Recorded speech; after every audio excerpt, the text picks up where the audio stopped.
pessoal, tudo bem? Professor Rafael Carlos mais uma vez aqui, Sociologia, e a gente vai falar agora sobre teoria sociológica sobre o Estado. É a parte da sociologia que envereda um pouquinho pela ciência política. E para falar sobre esse tema, nós iremos apresentar para vocês aqui os três principais pensadores da sociologia clássica.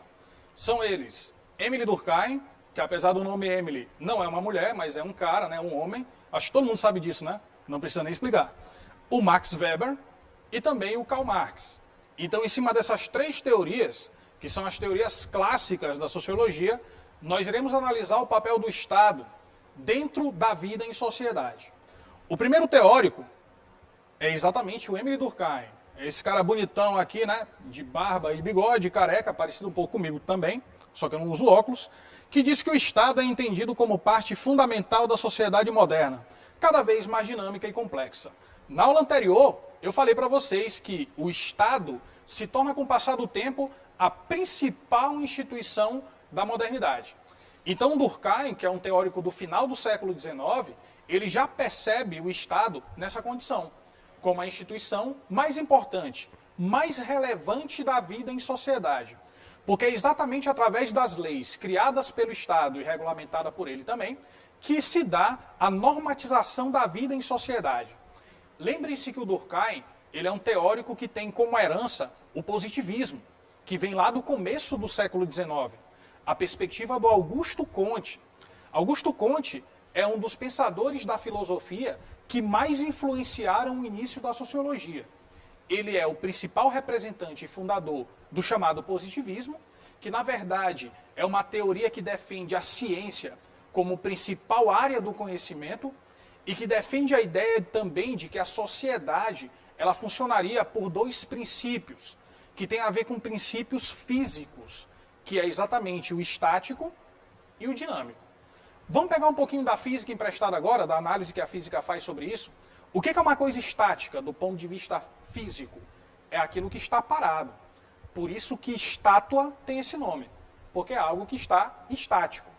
Então, se existe um princípio estático da vida em sociedade, existe algo que não pode ser modificado, que não deve mudar, mas que deve continuar a ser da forma que é, para que a sociedade possa funcionar de uma maneira orgânica, saudável. Esse princípio estático, para o Augusto Comte, que é um dos principais influenciadores desse cara aqui, que é o Durkheim, representa a ordem social. Então, um dos principais princípios ou movimentos da vida em sociedade é a ordem. Quando a sociedade tem essa ordem, esse princípio estático, ela pode se encaminhar ao princípio dinâmico. O que na física é dinâmico? É aquilo que está em movimento. É o contrário do estático. Ao ter a ordem como princípio estático, podemos alcançar o princípio dinâmico, que é o progresso. Opa! Aí eu tenho certeza que você se lembrou de alguma coisa que você já está muito familiarizado desde criança. Quando falamos em ordem e em progresso, lembramos da bandeira mais bonita do mundo, que é a bandeira brasileira. E a nossa bandeira carrega esse lema, ordem e progresso.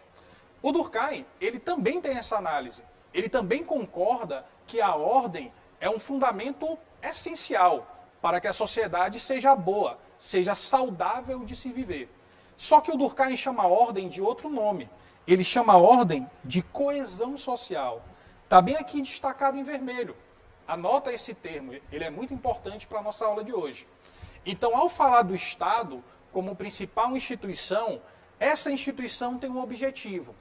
Qual é o objetivo do Estado, das leis, da estrutura burocrática que o Estado tem para a vida em sociedade? É exatamente nos possibilitar viver de forma coesa, ou seja, de forma ordeira, de forma harmônica. Isso é conseguido 100%, tipo, completamente? Claro que não. Ok? Mas é o objetivo. É aquilo que o Estado tem como finalidade e para isso que ele existe na sociedade a partir da modernidade. Para tentar impor normas, leis, regras, para construir, junto com a consciência coletiva, um padrão de vida que possa nos levar a viver numa sociedade mais harmônica, mais ordeira, portanto, mais coesa, ok? O Estado seria responsável, segundo Durkheim, por concentrar e expressar a vida social.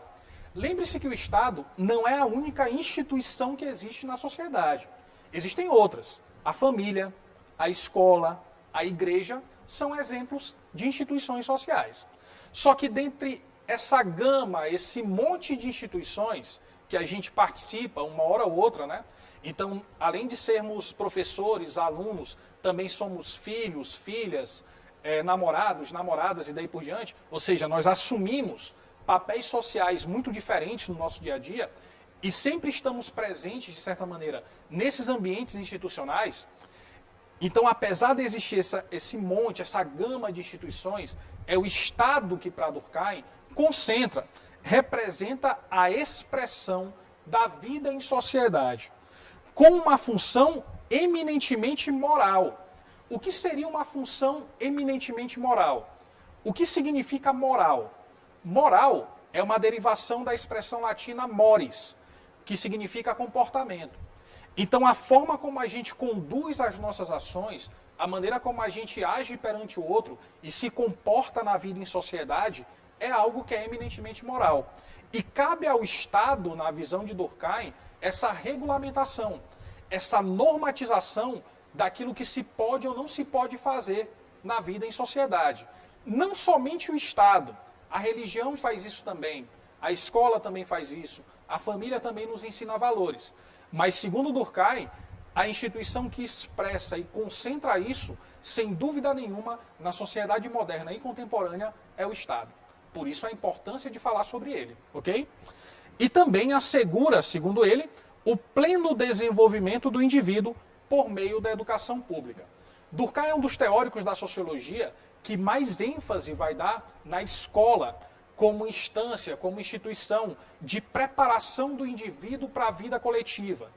Porque é a partir da escola que nós passamos a conviver com pessoas que são mais ou menos da nossa idade e que também têm os mesmos tipos de necessidades que a gente tem.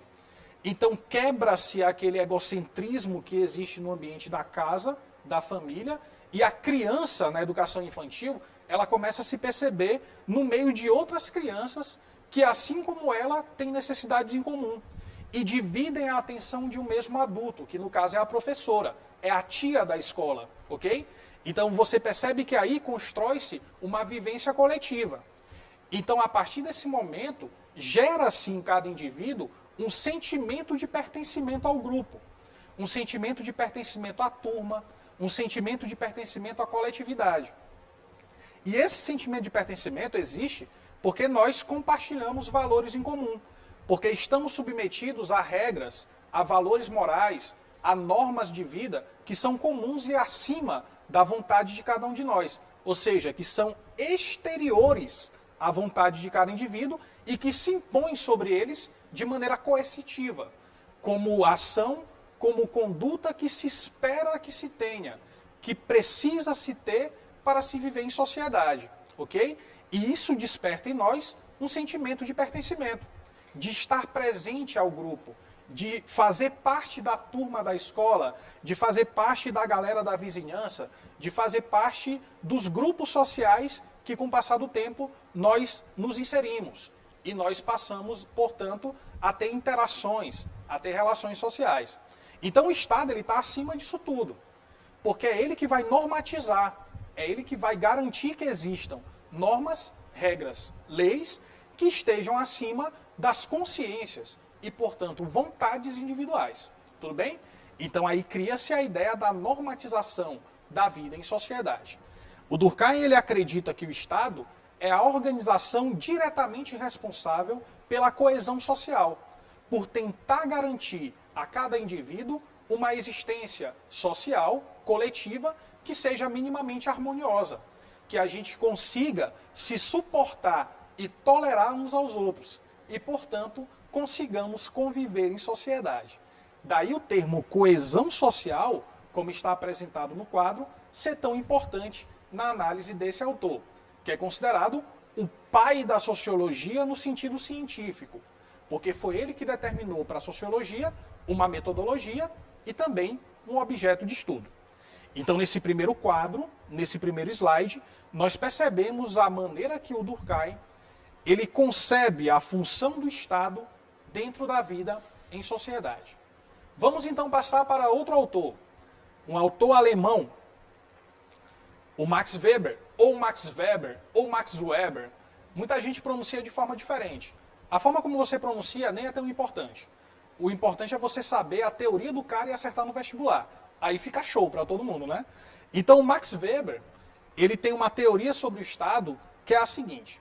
Diferente do Durkheim, que determina o Estado como aquilo que objetiva a ordem social, ou seja, ele define o Estado pela finalidade que ele tem, o Durkheim, o Weber não faz isso. Ele vai definir o Estado pela forma que ele funciona, pelos meios ou recursos que existem para que ele possa atuar na vida em sociedade. Existe uma definição do Weber que é a seguinte, ele diz que o Estado é uma comunidade humana que, sob determinado território, reivindica e exerce o monopólio legítimo da força. Ou seja, só o Estado e somente o Estado pode utilizar a força ou a violência dentro daquilo que é legítimo, dentro daquilo que a lei permite ou estabelece.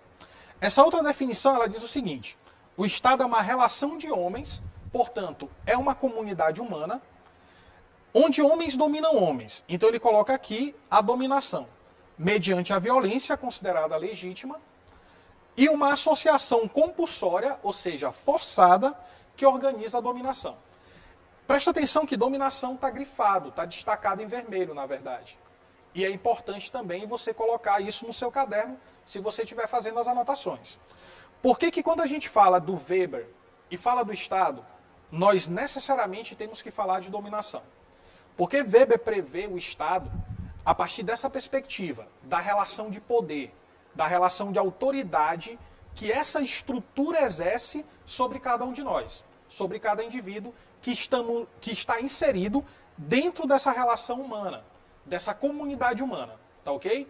Olha só, quando eu falo em poder, existem muitas definições diferentes, diversas, sobre aquilo que sociologicamente é uma relação de poder. Eu vou te apresentar a definição weberiana. Eu vou com calma para que você possa anotar, beleza? Segundo Max Weber, poder é a probabilidade de encontrar obediência a uma ordem ou conjunto de ordens em determinadas relações sociais. Olha só, probabilidade, obediência e relação social. Quando eu estou te dizendo que uma relação de poder é uma relação provável, eu estou dizendo para você que é aquilo que eu espero que aconteça em determinada relação. Eu vou te dar um exemplo. Você, depois da quarentena, você sai para o supermercado. E aí você olha um pai ou uma mãe dando uma ordem para o seu filho. O que você espera que aconteça? Que o filho obedeça a ordem do seu pai ou da sua mãe, correto? Nós somos filhos. É toda vez que a gente faz isso, toda vez que nosso pai ou nossa mãe nos dá uma ordem, nós obedecemos? Sabemos que não. Mas espera-se, por haver uma relação de hierarquia, de autoridade, que quando um pai, uma autoridade, portanto, dá uma ordem a alguém que é seu subordinado, que é o seu filho, esse subordinado obedeça a ordem. Mas não é sempre que isso acontece. Por isso que toda relação de poder é uma relação provável. Provavelmente o filho obedecerá a seu pai, mas é possível que ele não faça isso também. Obediência é toda relação que tem que ter no mínimo duas pessoas. Quem são essas pessoas? Aquela que manda e a que obedece. Mas pode ter mais pessoas. Se eu imagino um general comandando um batalhão, existe uma autoridade que comanda os outros soldados, vários soldados. Mas toda relação de obediência, ela precisa ter no mínimo duas pessoas. Como é uma relação de no mínimo duas pessoas, ela sempre será uma relação social. Então, para a gente entender a dominação, que é o que está destacado aqui no quadro, a gente primeiro precisa entender o que Weber pensa sobre o poder. E para ele, poder é essa probabilidade de você conseguir a obediência de alguém. Vamos agora analisar o papel do Estado. De que maneira o Estado consegue a obediência do cidadão? a partir daquilo que as leis determinam. Ok? Ou seja, existe um conjunto de leis, geralmente que são determinadas, aprovadas por um dos poderes que compõem o Estado, que é o poder legislativo. Inclusive, o autor anterior que a gente viu, o Durkheim, ele pensa o poder legislativo como a instância mais racional e mais reflexiva da vida em sociedade, né? Então, porque é a partir do poder legislativo que vão se atender às demandas sociais, às necessidades que existem na sociedade, e se farão leis para poder atender essas demandas. Então, por isso que o poder legislativo precisa ser uma instância reflexiva.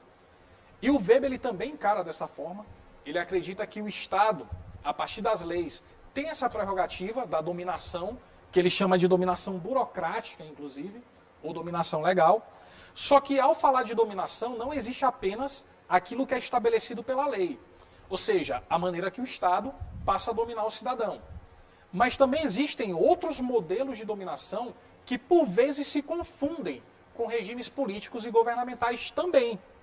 Olha só, quando o Weber fala sobre poder, e a gente falou ainda há pouco, né, citou o pensamento weberiano sobre o que é uma relação de poder, ele também vai dizer que nem todo poder é exercido de maneira legítima. Eu vou te dar um exemplo muito simples.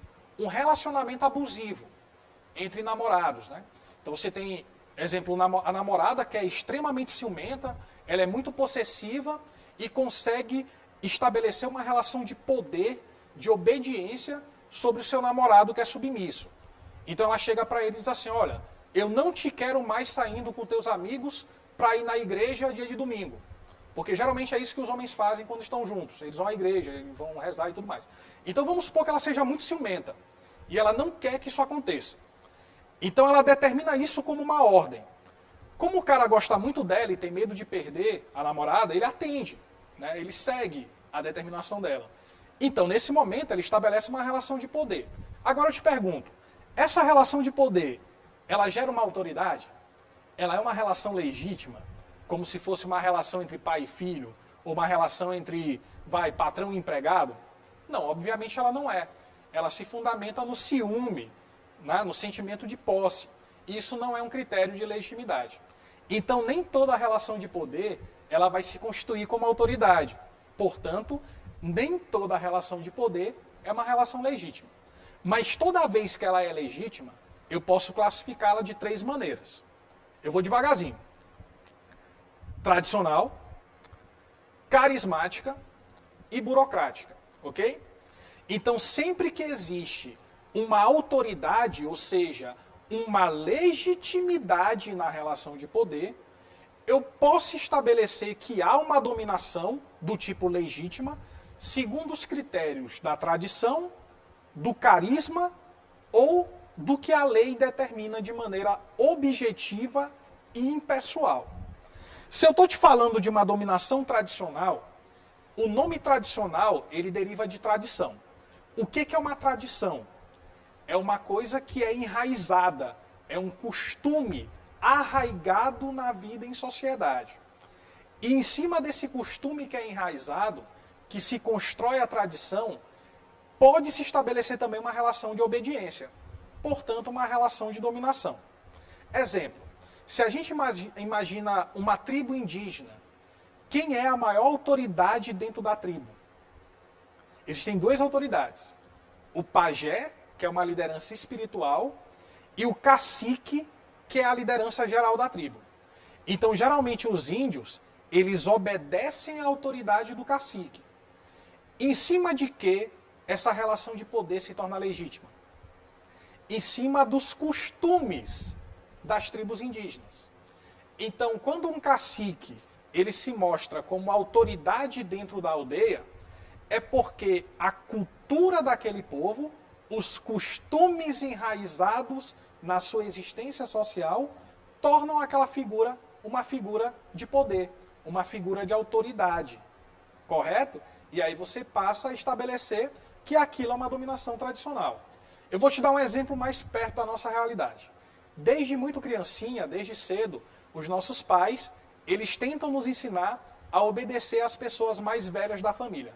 A obedecer e respeitar nossos tios, nossas tias, nossas avós, nossos avós. Por que isso acontece? Porque costumeiramente constrói-se pela educação, pelo processo de socialização, essa respeitabilidade, essa obediência em relação aos mais velhos. E aí na festa do Natal, exemplo até hoje, você chega e tem que tomar bênção para aquela sua tia que você só vê no Natal. Você não tem nenhuma relação tão próxima com ela, mas pelo costume familiar que se construiu de você respeitá-la, de você tomar a bênção em sinal de respeito, de autoridade, etc., você repercute essa ideia. Você transforma essa ação, essa relação de poder, numa relação tradicional também. Existe a dominação carismática, que é fundamentada em qualidades individuais da pessoa que lidera, que é a autoridade, como carisma, confiança, o ideal de heroísmo, né? Exercido pelos profetas religiosos, lideranças militares, lideranças partidárias, etc. No Brasil a gente teve um presidente que passou durante muito tempo, né, no exercício do mandato. Ele nem assumiu democraticamente, que foi o Getúlio Vargas, mas passou 15 anos seguidos sendo presidente do Brasil, entre 1930 e 45. Esse momento da história política brasileira, ele é conhecido como populismo. Exatamente porque o Vargas, além de uma liderança política, ele também era uma liderança popular. As pessoas viam na figura de Vargas um herói nacional. Tanto é que ele era chamado de pai dos pobres. Então, muitas vezes, a vida política, ela dá a algumas figuras esse ideal de heroísmo, esse ideal de liderança. E muitas pessoas passam a respeitar aquela figura por conta disso, por conta dessas qualidades individuais que se confere a eles. Caiu uma questão no Enem, em 2013, que trazia exatamente uma reflexão sobre a República Fascista Italiana, do Mussolini, e colocava isso como um modelo de poder carismático também, beleza? E existe a dominação burocrática, que é exatamente essa que cabe dentro da análise que a gente está fazendo, da análise do papel do Estado na vida em sociedade. Essa dominação burocrática, ela é a única das três que é impessoal, porque ela vai ser estabelecida pela legalidade, por aquilo que já está estatuído, estabelecido por regras que são objetivamente construídas. Então tira-se o caráter subjetivo da dominação, do cacique, do líder religioso, do líder político, e coloca-se a dominação nas instâncias da lei, naquilo que é objetivo, impessoal, portanto. E aí a gente fala da dominação burocrática ou dominação racional legal. A gente também pode chamá-la assim. Beleza? Então percebemos que existe uma pequena diferença na forma que Durkheim analisa o Estado e na forma que o Weber analisa também. A definição durkheimiana sobre o Estado leva em conta a finalidade que o Estado tem, que é exatamente a coesão social. É tentar concentrar e garantir também, dentro da sua legalidade, dentro das suas diretrizes, da construção de uma consciência coletiva, que a gente possa viver numa sociedade harmônica, ordeira, portanto coesa. Já o Weber, ele analisa o Estado pela perspectiva de como ele funciona, e não necessariamente da finalidade que ele tem. E como o Estado funciona? Reivindicando para si a legitimidade da dominação, a legitimidade do uso da força, muitas vezes, para poder garantir aquilo que é a sua prerrogativa, aquilo que é o seu objetivo também. Então, por isso que a dominação burocrática ela aparece como principal definição, ou principal categoria dentro da definição weberiana sobre o Estado. Para a gente poder fechar os três autores principais da sociologia, está faltando falar sobre o Karl Marx, que também é um teórico de origem alemã, apesar dele ter vivido muito tempo na Inglaterra. Inclusive, só um parêntese importante sobre o Marx, ele não é considerado um sociólogo de ofício, ou seja, ele não teve a profissão de sociólogo na época que ele viveu. Ele é o que se chama de sociólogo póstumo. O que é uma coisa póstuma? É algo que é depois da morte. Então, somente algum tempo depois de sua morte, já no século XX, é que o movimento revisionista alemão passa a considerar Marx também como sociólogo. Mas durante o momento que ele viveu, ele era um economista e filósofo. Ok? Então, só depois de algum tempo que a obra dele passa também a integrar o chamado rol da sociologia clássica. E o que o Marx tem a dizer sobre o Estado? Lembra que Marx ele é um crítico do capitalismo, ok? Então, para ele, o Estado representa uma organização que preza pelos interesses da classe dominante. E no momento que ele está escrevendo, que é o século XIX, Marx nasceu em 1818, morreu em 1883, então o século que ele viveu foi o século XIX. Nesse momento, a burguesia é a classe dominante. Então, ele acredita que o Estado é uma espécie de comitê executivo dos interesses da burguesia, dos interesses da classe dominante no sistema produtivo capitalista. A organização estatal, segundo ele, apenas garante as condições gerais do sistema, a divisão de classes, a propriedade privada e o trabalho assalariado. Se você pegar essas três características, a divisão de classe, propriedade privada e trabalho assalariado, são as características mais marcantes do sistema produtivo capitalista. Mais uma vez, lembre-se, Marx é um crítico desse modelo, desse sistema de produção. Então ele não vê o Estado com bons olhos. Ele vê o Estado como uma estrutura de dominação também. Ou seja, uma instância que é política, que assim como a instância econômica, garante que haja esse antagonismo de classes. Essa relação de poder e de dominação entre a classe dominante e a classe dominada. Entre a classe opressora e a classe oprimida. E o Estado, para ele, funcionaria como uma expressão jurídico-política da sociedade burguesa. Sociedade burguesa, sociedade capitalista. Então, como eu falei para vocês, Marx tem uma visão negativa sobre o Estado. Para ele, o Estado é também uma instância de dominação. É também uma instância de poder que existe meramente para garantir os privilégios da classe dominante. Vamos fazer uma retomada rapidinho dos três autores? Para Durkheim, o Estado representa o caminho mais seguro para a coesão social. É a principal instituição da vida em sociedade que tem como objetivo garantir uma vida coesa.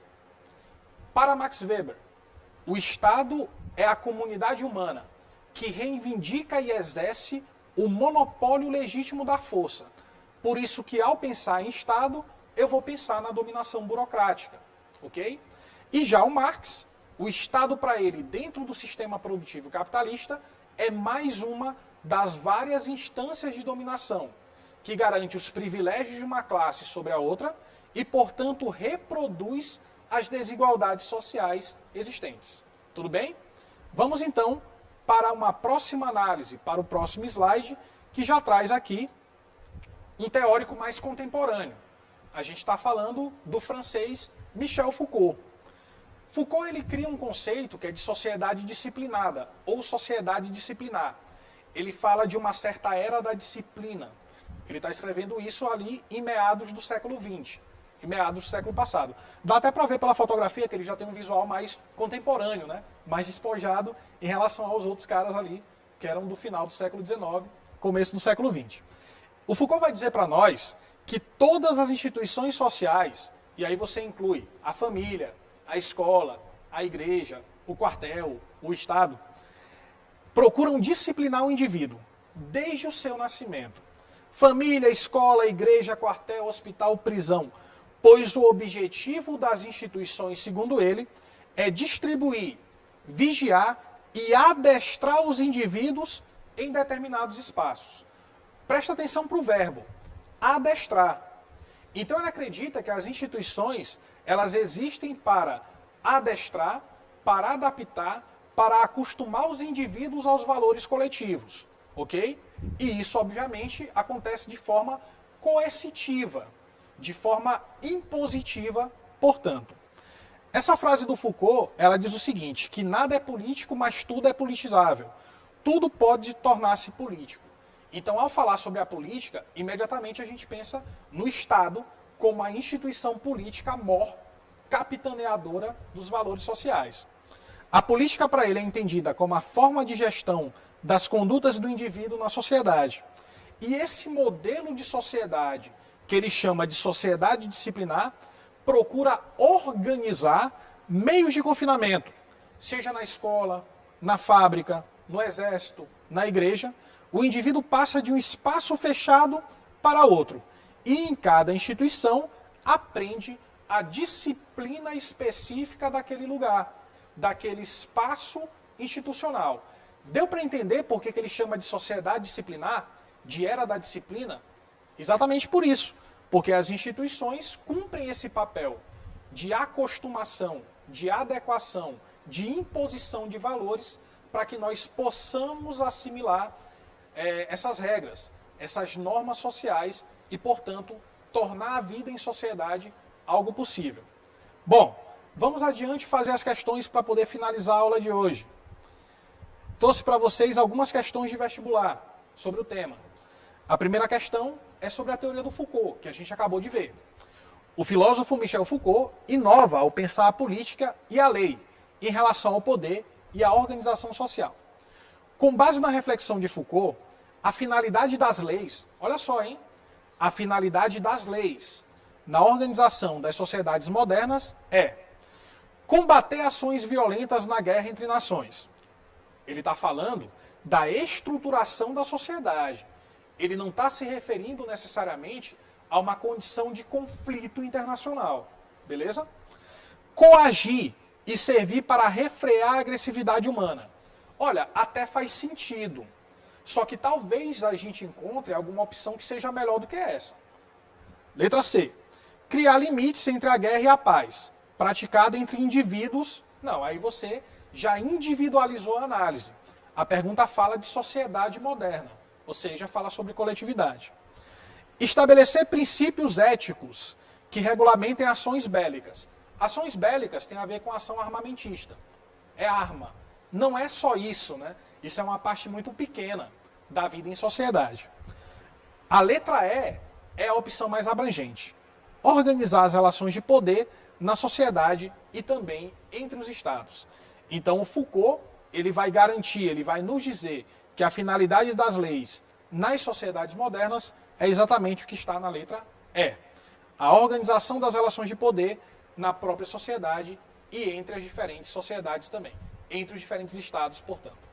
Vamos para a próxima, então? Max Weber afirma que devemos conceber o Estado contemporâneo como uma comunidade humana que, dentro dos limites de determinado território, reivindica o monopólio do uso legítimo da violência física ou da força. Assinala a alternativa correta a respeito do significado da afirmação do Weber. Letra A. Para Weber, no caso do Estado contemporâneo, apenas seus agentes podem utilizar a violência de modo legítimo dentro dos limites do seu território. Correto. Lembre-se que a definição de Estado traz a territorialidade como característica também. Letra B. O Estado foi sempre o único agente que pôde utilizar legalmente a violência. Falso. Porque o Estado passa a ser a principal instituição a partir da modernidade. Mas antes disso, haviam outros modelos sociais também, onde a violência era exercida de outras maneiras. Letra C. Atualmente o Estado é o único agente que utiliza a violência. Assim, a segurança de todos os cidadãos está garantida. Falso, né? Existem outros agentes que utilizam a violência, só que eles não a utilizam de forma legítima. Se a gente pensa nas facções criminosas, no crime organizado, é também uso de violência. Só que não é dentro daquilo que a lei permite. Então não é legítimo. Outros grupos também podem utilizar a violência como recurso. Por exemplo, as empresas privadas de vigilância, independente da autorização legal do Estado. Falso. Para uma empresa particular de vigilância funcionar, ela precisa estar autorizada também pelas leis e pelo Estado. Todos os cidadãos reconhecem como legítima qualquer violência praticada pelos agentes do Estado contemporâneo. Errado. Muitas vezes, os agentes públicos, como os policiais, podem se utilizar do uso desmedido da força. E, nesse caso, essa violência não é reconhecida como legítima. Ok?